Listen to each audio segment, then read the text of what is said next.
Welcome to the Hello Seattle podcast, a local perspective on living in and moving to Seattle. Yeah, we're excited to introduce you to people, places, and communities that make living in our hometown special. Hello, Seattle. I'm Zach McDonald, your host.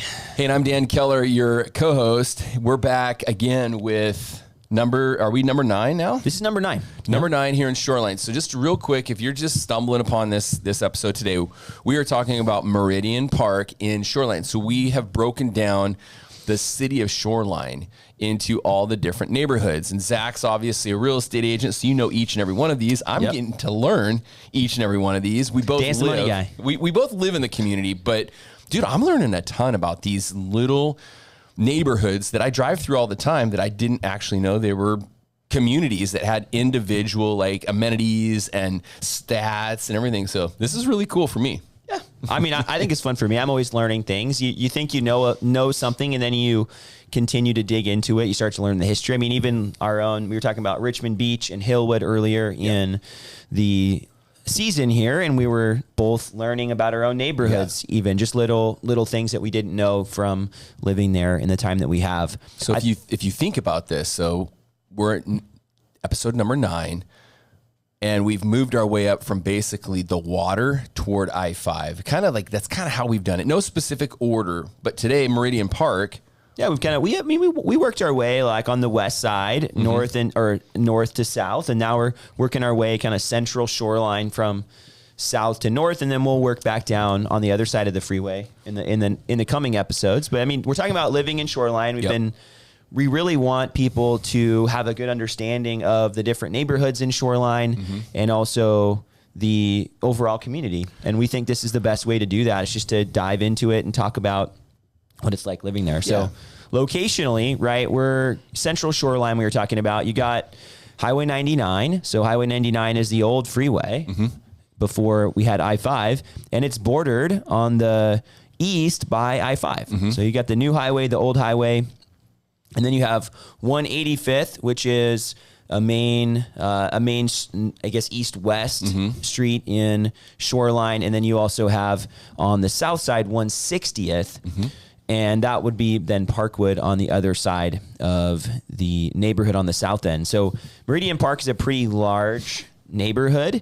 It is more of a, bedroom community. There's not a ton of different entertainment options, I would say. You've got your shopping along Aurora, and similar to Richmond Beach or Richmond Highlands or Hillwood, we talk about the proximity to Fred Meyer. We talk about the proximity to the freeway. It's even closer to the freeway here, and the shopping, I would say. A lot of people leverage that Trader Joe's. So if you go to the south, so Trader Joe's is actually in the neighborhood, right? The south end of Meridian Park, you're going to see, Trader Joe's. Used to be the Everett Clinic, but now it's Optum Care. That big complex, Mud Bay for your pets. So it's a highly trafficked area because when I get off the freeway and I come home, oftentimes if I'm south, I will get off on, I think that's 175th, right? Yeah. And that's 175th kind of runs right down the middle, right? And I'll run right by the Trader Joe's, and then we've done some remodels and some work on our house, as you have too. So the city of Shoreline's new main offices are right there as well. City Hall's right there. Hall. Beautiful building. My favorite part about this part of Shoreline is the proximity to the light rail as well. I mean, you've got the new light rail station on 185th.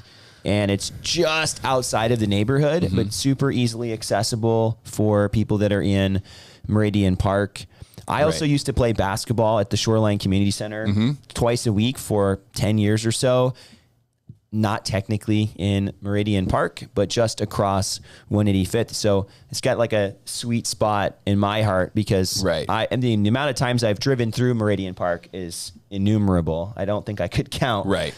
The amount of time I've spent there is a lot less. Like I've driven through it a lot, but we don't live there. So, but even living in Edmonds, I would drive through Meridian Park regularly. So I think a lot of people have a similar experience. If they live in other parts of Shoreline, you end up driving on some of these main roads, 175th, 185th, that are either bordering or dissecting or bisecting the neighborhood. Right. What I like about these and what I'm learning from the last episode, which our last episode was Parkwood, right? Yep. We were talking about Parkwood. Parkwood. So that episode and this one too is we're really starting to get into really affordable housing. And that's really what these episodes are all about, is to teach you like what it would look like to live in these different neighborhoods, these communities.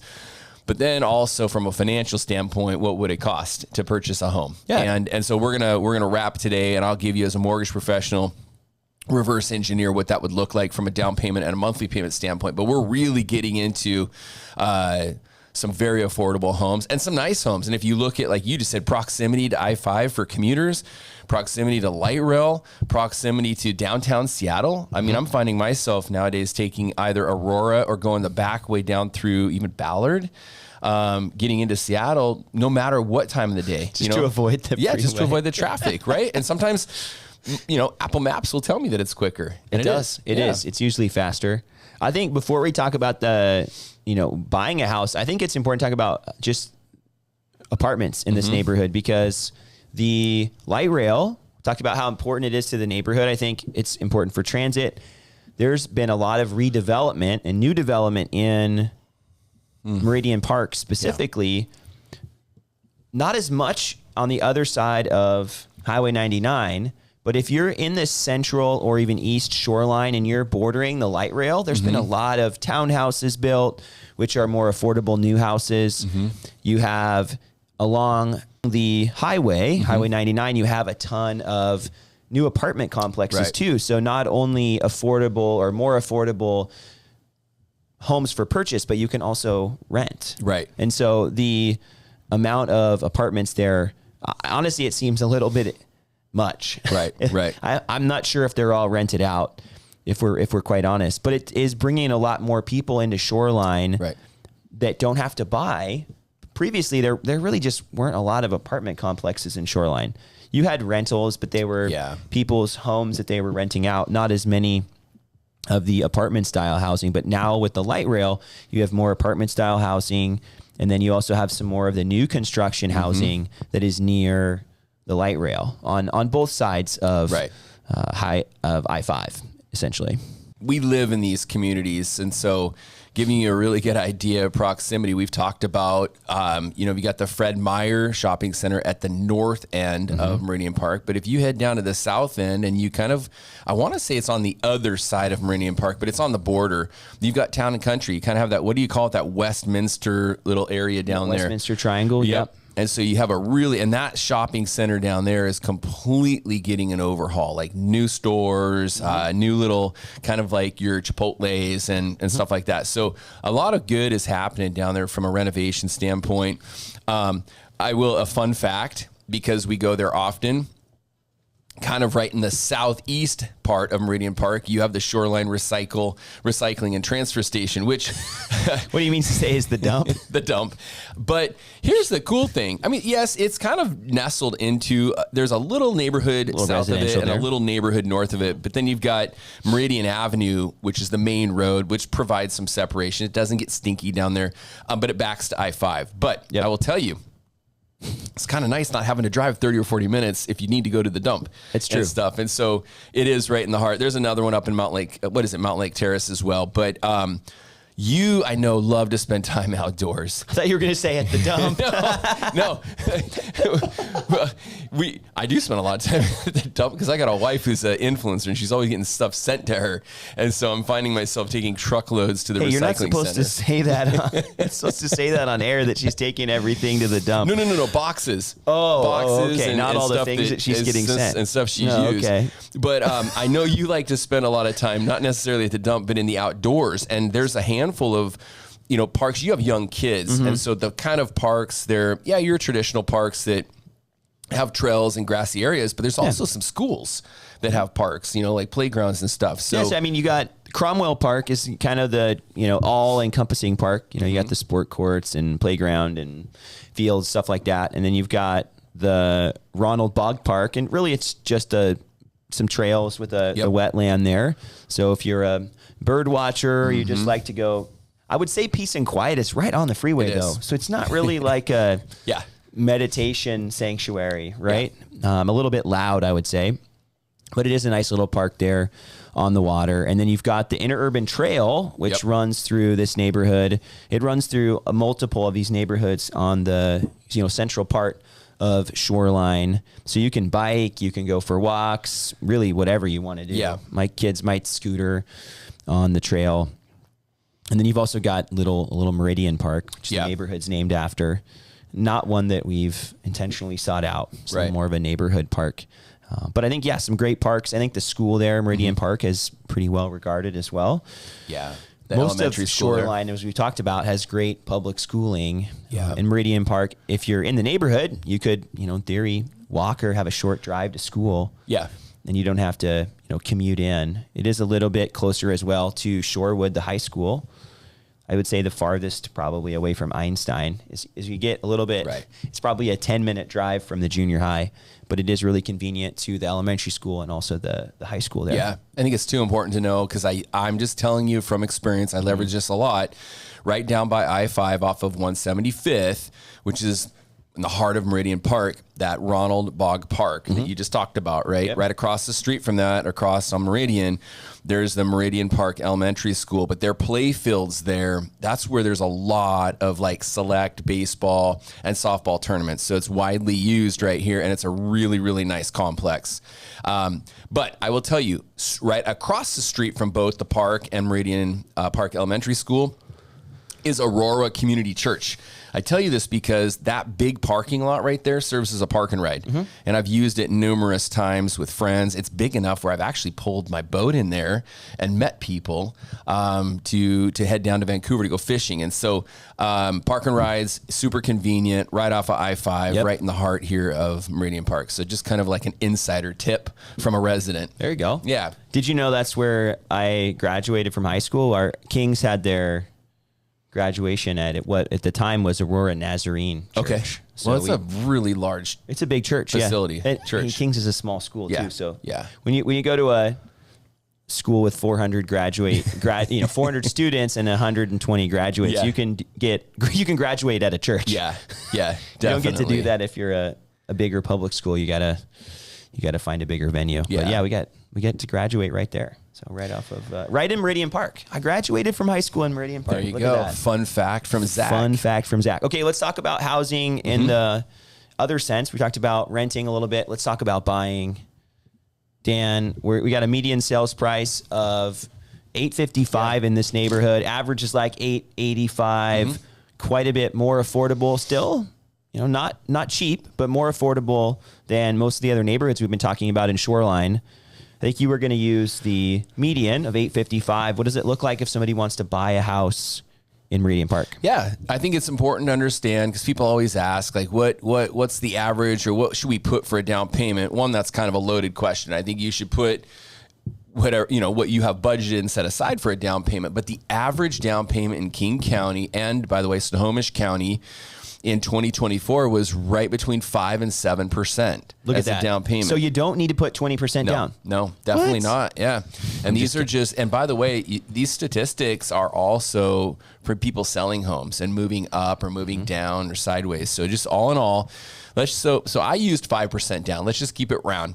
So $855 with 5% down has got you right around $42,000 for your down payment. Let's just, and this is not a quote, by the way, but let's just say your closing costs are right around $10,000 to $15,000. You're all in on a down payment and your closing costs right around $50,000 to $55,000 here in Shoreline, Meridian Park. Okay, so let's look at your principal and interest payment. I'm going to add all these estimates up for you. So principal and interest, today's 30-year fixed rates, right about 6%. Not a quote, just a range. I'm going to give you my MLO. I was going to say you're going to tell us national number here in a second. Oh, let's do it now. So I am a licensed mortgage professional in the state of Washington and nationally. So I do need to give my MLO number, which is 115349.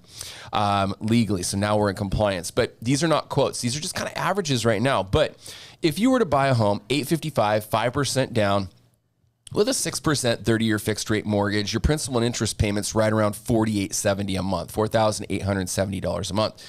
estimated property homeowners insurance, for example, is going to be right around $100 a month.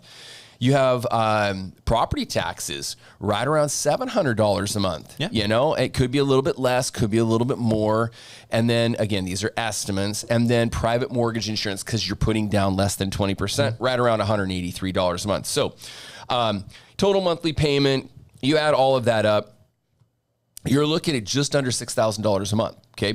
So and that's with our current interest rates around 6%. Yeah. Okay. With around 6%. Now, let's reverse engineer. So what does that look like for how much money do I need to make to live in Meridian Park, to buy in Meridian Park with 5% total household income? Little over 14 grand a month, total household income. So you multiply that by 12, you're looking at about $175,000 a year total household income. Yeah. Okay.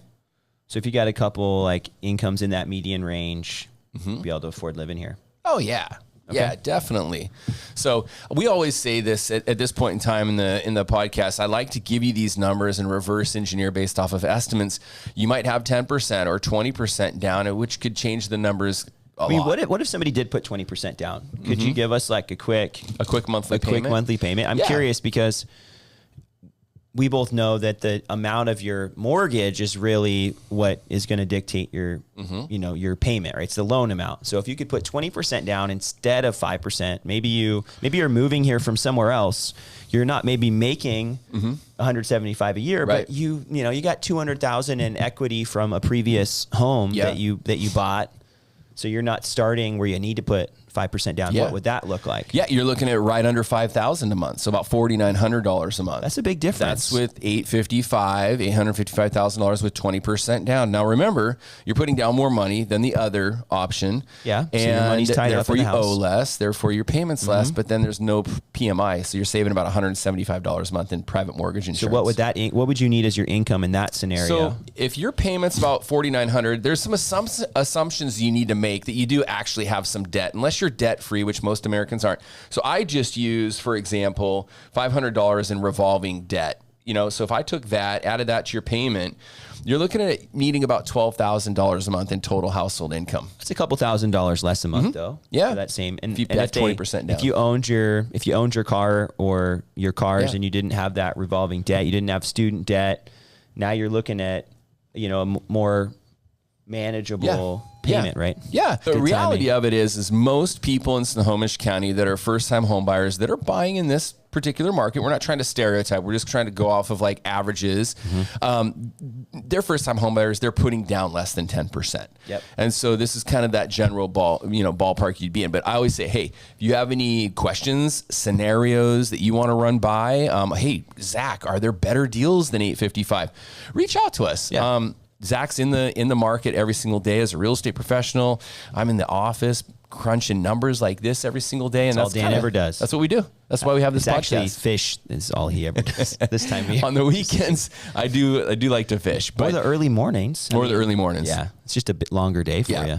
But we love Shoreline. That's what we have. This particular segment is Hello Seattle, but it's Hello Shoreline because Shoreline is such a great community. It's got all these neighborhoods that offer a variety. I mean, we did an episode a few weeks ago where the average price point was $3.5 million, right? It's just, and that's in the same community. It's in the same area. Yeah. So, Shoreline, you get the suburbs, but you also feel like you're in the city and you're also close to the city. So as far as convenience goes, Shoreline's about as convenient as you're going to get to Seattle while also being outside of the city and having a little bit more of that suburban feel. So that's it. We're glad you joined us here today, talking a little bit about Meridian Park. We're going to continue talking about Shoreline here. We're going to move up to Echo Lake next week. So we're going to keep going. We're getting closer to the end of our series here, but thanks for joining us. If you do have questions, like Dan said, about buying a place in Shoreline, or heck, maybe you just have questions about